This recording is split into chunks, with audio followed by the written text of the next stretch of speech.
हमारे चैनल को सब्सक्राइब करें और बेल आइकन जरूर प्रेस करें हमारी न्यू वीडियो सबसे पहले देखने के लिए।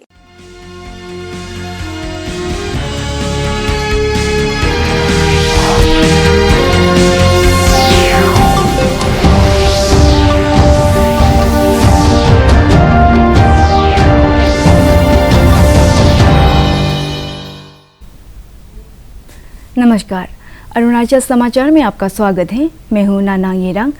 आइए बुलेटिन में सबसे पहले देखते हैं मुख्य समाचार। ऑल न्यीसी स्टूडेंट्स यूनियन द्वारा APPSC पेपर लीक मामले के संबंध में विभिन्न मांगों को लेकर सुबह 5 बजे से बुलाए गए 12 घंटे के ईटानगर बंद से सामान्य जनजीवन रहा प्रभावित। जिला प्रशासन ने कानून और व्यवस्था को बनाए रखने के लिए सुरक्षा के किए थे व्यापक प्रबंध। देश में पिछले 24 घंटों के दौरान कोविड के कुल 157 नए मामले सामने आए। देश में कोविड के आपात तैयारियों की जांच के लिए सभी अस्पतालों में किया गया राष्ट्रव्यापी मॉक ड्रिल। केंद्रीय स्वास्थ्य मंत्री ने कहा, चीन में बढ़ते कोविड के मामलों को लेकर सरकार सतर्क। दिबांग वैली जिले में आधारभूत सुविधाओं के विकास से राष्ट्रीय सुरक्षा के साथ ही आत्मनिर्भर भारत मिशन को मिल रही है गति। जिला उपायुक्त पागली सोरा ने बताया, आधारभूत सुविधाओं के विस्तार और लोगों को आत्मनिर्भर बनाने की योजनाओं को पारदर्शिता के साथ किया जा रहा है पूरा। ऑल न्यीसी स्टूडेंट्स यूनियन द्वारा आज सुबह 5 बजे से बुलाए गए 12 घंटे के राजधानी ईटानगर बंद का मिला जुला असर देखने को मिला। इस दौरान सड़कों पर वाहनों का आवागमन प्रभावित रहा, सरकारी कार्यालयों में उपस्थित कम रही और बाजार बंद रहे। जिला प्रशासन ने कानून और व्यवस्था को बनाए रखने के लिए सुरक्षा के व्यापक प्रबंध किए थे। आंसू अरुणाचल प्रदेश राज्य लोक सेवा आयोग APPSC पेपर लीक मामले में सरकार से APPSC की उन सभी प्रतियोगी परीक्षाओं को रद्द करने की मांग कर रहा है जिनमें अनियमितता के आरोप लगे हैं। आंसू APPSC के अध्यक्ष सहित सभी शीर्ष अधिकारियों की गिरफ्तारी की भी मांग कर रहा है। बंद के दौरान राज्य पुलिस के महानिदेशक सतीश गोलचा, जिला उपायुक्त तालो पोतम सहित सभी आला अधिकारियों ने ईटानगर, नाहरलगुन सहित राजधानी क्षेत्र में कानून और व्यवस्था का जायजा लिया। अपना पीसफुल प्रोटेस्ट करें और लॉ को अपने हाथ में ना लें। मतलब जो कोई भी लॉ को हाथ में लेगा तो फिर उनको कदम उठाने पड़ेंगे। आज कुछ भी नहीं हुआ। अच्छा। तो इसलिए मैं ये पीसफुली इतना सुंदर से ये लोग ये बंद कॉल को कर रहा है, मैं इसलिए भाई लोग को भी शेयर कर रहा था। हम जब बोलता है कि ये गलत है तो हम क्यों गलत करेगा। तो ऐसे तो बंद कॉल इज़ आप सभी को मालूम है, सुप्रीम कोर्ट ने इसको अनकॉन्स्टिट्यूशनल डिक्लेयर करके रखा है, तो इट्स इलीगल अनऑथोराइज है। फिर भी जब उन लोग का डिमांड अच्छा है बोल के पब्लिक का और सरकार का तरफ से भी देख रहा है कि इसको सॉल्व करना है सीरियसली, तो इस हिसाब से आज ये लोग भाई लोग इधर है। तो मेरा हिसाब से बहुत पीसफुली ये चल रहा है और मैं ये लीडरशिप को बहुत बहुत धन्यवाद देता है एडमिनिस्ट्रेशन का तरफ से कि ये पीसफुल शाम का 5 बजे तक मेंटेन करना चाहिए। पेरेंट्स लोग बिल्कुल सरकार का साथ कदम पे कदम मिला के इस प्रॉब्लम को सॉल्व करना चाहिए। सरकार बहुत सीरियस है और इस प्रॉब्लम को सॉल्व करना चाहता है, तो इसको क्या बोलेगा, कैटालिस्ट का काम करने वाला का ज़रूरी है जो इस हल को जल्दी से जल्दी सॉल्व करने के लिए करेगा कि हम लोग का डिमांड को है, हम लोग एक डेमोक्रेटिक वे में रखना है, तौर पर करके जला के अपना ही प्रॉपर्टी को, वो हम लोग का खुद का डैमेज है। तो इसीलिए हम लोग पीसफुल वे में चलना है। हम सभी सब जितना पार्टिसिपेट को हम अपील करेगा कि हम लोग एक पीसफुल वे में ये को बंद कॉल को जाना है। सभी मिनिस्टर, सभी MLAs, जो ऑफिसर्स, ब्यूरोक्रेट्स, टेक्नोक्रेट्स का एक सभी का एक मतलब अपना अपना एक बेटा है, बेटी है जो फ्यूचर में एक अरुणाचल को सर्विस देगा।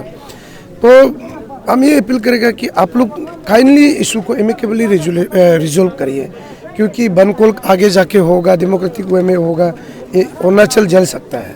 तो आपको एक धमकी देना जरूरी नहीं है, एक शब्द में एक समझदार के लिए इशारा काफ़ी है, अरुणाचल जल सकता है। तो इसीलिए आप लोग एमिकेबली एक इशू को रिजोल्व कर देने से अच्छा है और रिजोल्व करना है, यह हम लोग का आंसू का डिमांड है।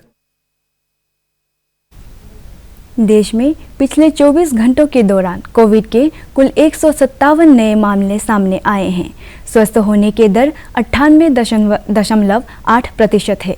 देश में इस समय 3,421 से अधिक लोग कोविड से संक्रमित हैं। केंद्रीय स्वास्थ्य मंत्रालय के अनुसार पिछले 24 घंटों में 49,000 से अधिक कोविड जांच की गई। राष्ट्रव्यापी कोविड टीकाकरण अभियान के तहत अब तक देश में 220 करोड़ से अधिक लोगों को टीके लगाए जा रहे हैं। देश में कोविड की आपात तैयारियों की जांच के लिए आज सभी अस्पतालों में राष्ट्रव्यापी मॉक ड्रिल किया गया। ये ड्रिल कुछ देशों में कोविड के बढ़ते मामलों को देखते हुए आयोजित की गई। इस दौरान ऑक्सीजन संयंत्रों, वेंटिलेटरों, लॉजिस्टिक्स और मानव संसाधनों पर विशेष रूप से ध्यान केंद्रित करते हुए बुनियादी सुविधाओं का आकलन किया गया। प्रधानमंत्री नरेंद्र मोदी ने द्वारा देश में कोविड स्थिति की समीक्षा बैठक के साथ मॉक ड्रिल आयोजित करने का निर्णय लिया गया। केंद्रीय स्वास्थ्य मंत्री डॉक्टर मनसुख मांडविया ने मॉक ड्रिल की समीक्षा के लिए आज सुबह नई दिल्ली के सफदरगंज अस्पताल का दौरा किया। मीडिया से बातचीत में श्री मांडविया ने कहा कि सरकार कोविड मामले बढ़ने पर किसी भी स्थिति से निपटने के लिए पूरी तरह से तैयार है। उन्होंने कहा कि ये सुनिश्चित करने के लिए कि लोगों को उचित इलाज मिले, देश के सभी कोविड अस्पतालों में मॉक ड्रिल आयोजित की गई। जिस तरह से कोविड की महामारी फैल रही है, उसको देखते हुए देश में कोविड की महामारी न फैले या तो कोविड के केस बढ़े, उसके लिए प्रधानमंत्री जी ने निर्देश दिया है कि हमें सतर्क रहना है, तैयारी करनी है। उसको देखते हुए लगातार भारत सरकार की ओर से कोविड आने वाले दिनों में देश में न फैले, उसके लिए तैयारी की जा रही है। सभी राज्य के हेल्थ मिनिस्टर के साथ विस्तार से बातचीत हुई है। देश के इंडियन मेडिकल एसोसिएशन के डॉक्टर मित्रों के साथ भी बातचीत हुई है और आज सारे देश में जो कोविड ट्रीटमेंट देने वाली सभी अस्पताल में मॉक ड्रिल की जा रही है ताकि हमारी सारी हॉस्पिटल कोविड केस देश में बढ़े तो संपूर्ण तरीके से तैयार रहे, ताकि देश के नागरिकों को दिक्कत ना रहे और उसको अच्छी तरह से ट्रीटमेंट मिल सके। आज सफदरजंग अस्पताल में मैंने प्रत्यक्ष आके कोविड वार्ड का निरीक्षण किया। जिस तरह से यहाँ व्यवस्था तैयार की गई है, केंद्र और राज्य सरकार सीमावर्ती जिलों में बुनियादी सुविधाओं के विकास को प्राथमिकता दे रही है। अंतर्राष्ट्रीय सीमा से लगे अरुणाचल प्रदेश के दिबांग वैली जिले में सड़क, बिजली, जल जीवन मिशन के तहत हर घर नल के जरिए जल, स्वास्थ्य सुविधाओं और मोबाइल कनेक्टिविटी सहित आधारभूत सुविधाओं के विकास से स्थानीय लोगों का जीवन आसान हुआ है और अब उन्हें अन्य गांवों या नगरीय क्षेत्रों में जाने के लिए सुविधा हो गई है। कनेक्टिविटी का विस्तार राष्ट्रीय सुरक्षा के नजरिए से भी काफ़ी मायने रखता है और सड़कों के विस्तार से सैनिकों को सीमा पर पहुंचने और सैन्य सामानों को पहुंचाने में भी मदद मिल रही है। जिला उपायुक्त पागली सोरा ने बताया कि जिले में सरकार की आधारभूत सुविधा विस्तार और लोगों को आत्मनिर्भर बनाने की योजनाओं को पारदर्शिता के साथ त्वरित गति से पूरा किया जा रहा है। स्थानीय नागरिक ई मिमी ने बताया कि अननी रोइंग मार्ग के विकास से अब 6 से 7 घंटे के भीतर आसानी से अननी रोइंग तक पहुंचा जा सकता है। दिबांग वैली जिले के पुनली विलेज के युवा पी मेलो ने बताया कि सड़क, बिजली, पानी सहित मूलभूत सुविधाओं के विकास से गांवों में सभी वर्ग के लोगों के विकास को गति मिल रही है। जो भी कवरेज था बहुत ही लिमिटेड जगह में था, तो उससे एक तो आपका टूरिज्म में भी इफेक्ट हो रहा था। तो अभी जो रिसेंटली यूएसएफ जो फंडिंग का अंदाज जो है काफ़ी जगह पर टावर 4G टावर भी इंस्टॉल करने जा रहा है। उसमें पहला तो आपका एयरटेल जो है 28 लोकेशंस आइडेंटिफाई किया है।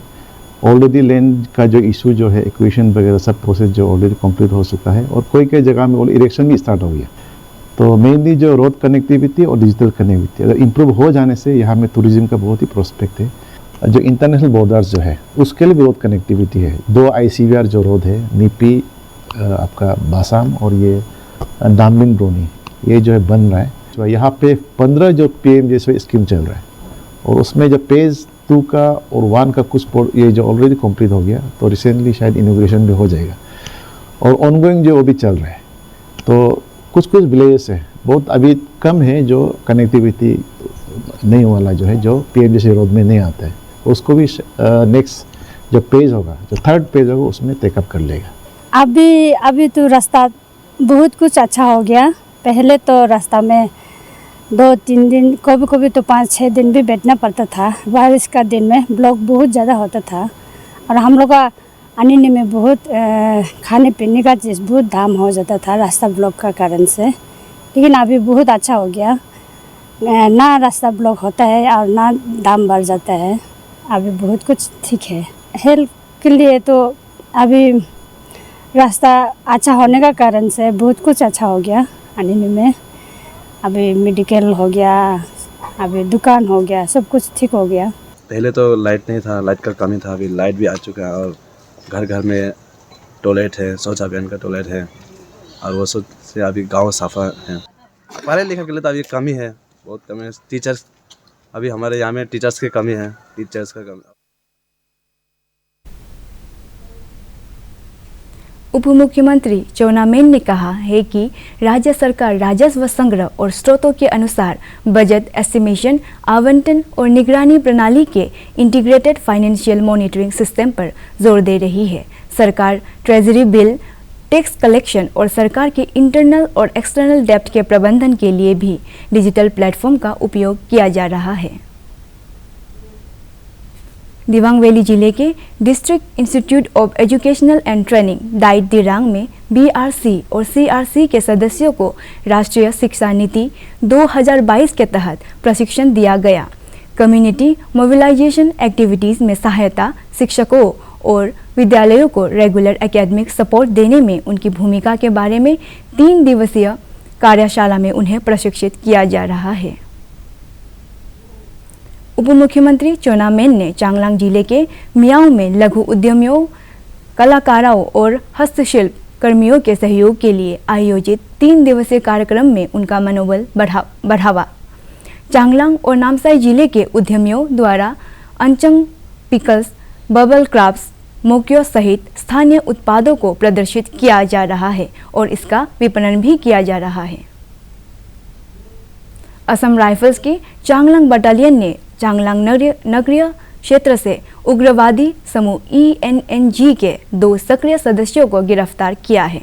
विश्वस्त सूत्रों से मिली जानकारी के आधार पर असम राइफल्स के जवानों ने राज्य पुलिस के साथ मिलकर संयुक्त अभियान चलाया और क्षेत्र में गैर कानूनी गतिविधियों में लिप्त 2 उग्रवादियों को गिरफ्तार करने में सफलता प्राप्त की। असम राइफल्स ने ENNG के गिरफ्तार दोनों सक्रिय सदस्यों को जांच के लिए स्थानीय पुलिस को सौंप दिया है। आर्ट ऑफ लिविंग के अंतर्गत काम करने वाली संस्था हिमालय उन्नति मिशन 24 से 27 दिसंबर तक ईटानगर में यूथ फेस्टिवल का आयोजन कर रहा है। इसके तहत अरुणाचल प्रदेश सरकार के स्किल डेवलपमेंट डिपार्टमेंट के सचिव SD सुदर्शन ने सोमवार को फेस्टिवल में हिस्सा ले रहे युवाओं को संवाद किया।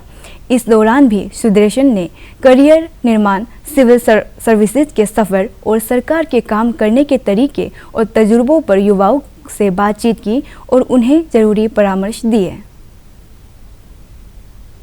Come across rare qualities in life, and that some of those qualities you will get in life, and that will improve your perception of things going on.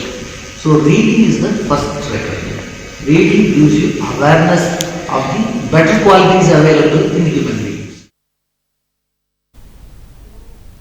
Rajiv Gandhi विश्वविद्यालय की हिंदी अधिकारी गुम्बिंग मुसो लोम्बी को मध्य प्रदेश के ग्वालियर में आयोजित साहित्य सम्मेलन में कविवर प्रकाश दीक्षित स्मृति लोकमान्य सहित अलंकरण से सम्मानित किया गया। ग्वालियर साहित्य संगठन IITTM ग्वालियर और पूर्वोत्तर हिंदी अकादमी द्वारा आयोजित इस 2 दिवसीय अंतर्राष्ट्रीय सेमिनार में पूर्वोत्तर राज्यों सहित देश के विभिन्न हिस्सों के अलावा मॉरिशस, नेपाल, ऑस्ट्रेलिया सहित कई देशों के साहित्यकारों ने हिस्सा लिया। इस अवसर पर गुम्पिंग मुसो लोम्बी ने फेमिनिन कॉन्शियसनेस इन गालो folk tales of Arunachal Pradesh विषय पर अपना शोध पत्र प्रस्तुत किया। खूब लड़ी मर्दानी वो तो झांसी वाली रानी की बुंदेले हर कोनों के मुंह हमने सुनी ये कहानी थी। तो मेरा जो ये शोध आलेख है वो जननी के ऊपर है। हमारे अरुणाचल प्रदेश में जो गारो जनजाति है उस समाज में नारी की उत्पत्ति कहाँ से हुई और नारी का जो स्वर है, जो भावना है, वो क्या है। एक शोध परक आलेख है, लेकिन मैं 3 मिनट में इसको समेट लेती हूँ। देखती हूँ अरुणाचल प्रदेश जो राज्य है वो भौगोलिक दृष्टि से पूर्वोत्तर में सबसे बड़ा राज्य माना जाता है और वहाँ संप्रेषण में संपर्क भाषा के रूप में हिंदी का ही प्रयोग होता है। और ये जो अरुणाचल प्रदेश है केंद्र शासित प्रदेश रहा, इसे नेफा पहले कहा जाता था। बाद में तत्कालीन प्रधानमंत्री इंदिरा आत्मनिर्भर अरुणाचल के लक्ष्यों को हासिल करने के लिए कृषि, बागवानी, पशुपालन, पौधारोपण और मत्स्य पालन को बढ़ावा दे रही है। लोहित जिले के तेजू में राष्ट्रीय आजीविका मिशन और रूरल बैकयार्ड्स डेवलपमेंट प्रोग्राम के तहत पशुपालन और पशु चिकित्सा विभाग द्वारा बकरी पालन को प्रोत्साहित करने के लिए जिले के चयनित लाभार्थियों को 39 बकरियां वितरित की गई। लोहित जिले के तेजू में under 17 boys and girls state level खो-खो प्रतियोगिता आयोजित की गई। लोकसभा सांसद तापर गांव ने सोमवार को खेलो इंडिया कार्यक्रम के तहत आयोजित इस राज्य स्तरीय खेल प्रतियोगिता के उद्घाटन समारोह को संबोधित करते हुए कहा, छात्रों से शारीरिक और मानसिक विकास के साथ ही टीम भावना को मजबूत करने के लिए खो-खो जैसे इंडिजिनियस गेम्स में भाग लेने की अपील की। भारत कजाकिस्तान का संयुक्त सैन्य अभ्यास काजिन 22 मेघालय के उमरोई में चल रहा है। दोनों देशों के बीच 2 साल 2016 में वार्षिक प्रशिक्षण अभ्यास की शुरुआत हुई थी और साल 2018 में इसका नाम बदलकर काजिन रख दिया गया। इस सैन्य अभ्यास में कजाकिस्तान की सेना के दक्षिणी क्षेत्रीय कमान के सैनिक और भारतीय सेना के गोरखा राइफल्स की 11वीं बटालियन के जवान हिस्सा ले रहे हैं। इस सैन्य अभ्यास का उद्देश्य संयुक्त राष्ट्र शांति प्रवर्तन शासनादेश के तहत सकारात्मक सैन्य संबंधों को आगे बढ़ाना है। इसके साथ ही एक दूसरे की सर्वोत्तम कार्य प्रणालियों को साझा करना है और काउंटर टेररिस्ट ऑपरेशन पर कार्य करते हुए एक साथ सैन्य गतिविधियों की क्षमता को बढ़ावा देना है। अरुणाचल समाचार के आज के अंक में इतना ही। हम कल फिर हाजिर होंगे अरुणाचल और देश दुनिया के खबरों के साथ। चलते चलते आपको बता दें कि आप अरुणाचल समाचार हमारे YouTube channel DD news Arunachal पर भी देख सकते हैं। देखते रहिए अरुण प्रभा। नमस्कार।